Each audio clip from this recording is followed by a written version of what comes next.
નમસ્તે મિત્રો, આપણી આજુબાજુ અનેક જીવજંતુઓ રહેલા છે. સ્વાભાવિક રીતે તેઓ પોતાની રક્ષા માટે આપણને ડંખ મારતા હોય છે. ઝેરી જીવજંતુઓમાં ખૂબ જ નુકસાનકારક જંતુ મનાય છે તે છે વીછી. વીછીના ડંખ ઉપર શું લગાવવાથી તમને તાત્કાલિક રાહત મળે, તેના ઝેરની અસર દૂર થાય છે, તો આવો જાણીએ.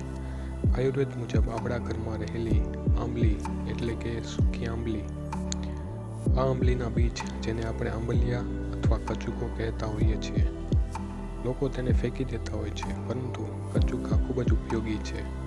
જ્યારે વીછી ડંખ આપે છે ત્યારે નજીકમાં જો કોઈ હોસ્પિટલ ના હોય અથવા હોસ્પિટલ પહોંચવામાં વાર લાગે હોય તેવી પરિસ્થિતિમાં ઘરમાં રહેલા કચુકાને પથ્થર પર ઘસીને તેમાં થોડું પાણી ઉમેરતા જઈ એક લેપ જેવું બનાવી શકાય છે.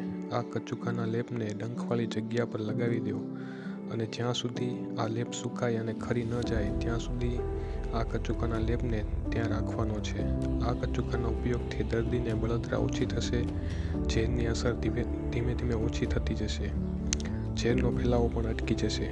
તાત્કાલિક આવા આયુર્વેદિક ઉપયોગ કરવાથી વીછીના ડંખમાં રાહત મળતી હોય છે. ત્યારબાદ સમયસર હોસ્પિટલ તો જવું જ જોઈએ, જેથી યોગ્ય સારવાર મળી રહે અને આ ડંખથી શરીરને કોઈ નુકસાન પણ ન થાય. પરંતુ તાત્કાલિક હોસ્પિટલ ના પહોંચાય તેવું હોય તો આ ઉપયોગ અસરકારક નીવડે છે.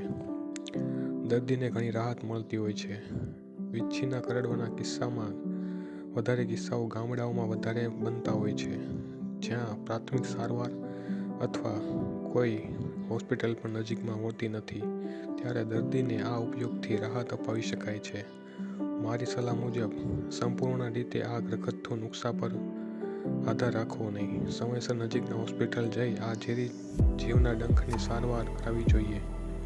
તો મિત્રો, આ હતી વીછીના ઝેરને ઉતારવાનો ઘરેલું ઉપાય, અથવા જે કોઈ પણ વ્યક્તિને વીછી જેવા ઝેરી જંતુ ડંખ મારે તો તેને તાત્કાલિક આવી રીતે ઉપયોગ કરી આંબલીના કચુકાને ઘસી અને તેનો લેપ બનાવી ડંખ ઉપર લગાવવાથી તેને રાહત મળતી હોય છે. તેની ઝેરની અસર ધીરે ધીરે નાબૂદ થાય છે.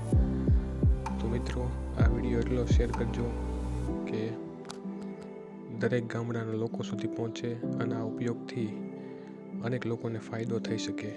જ્યાં હોસ્પિટલ નથી ત્યાં પણ આ લોકો આવા ઉપયોગ કરી ઝેરી જીવજંતુના ડંખથી બચી શકે છે.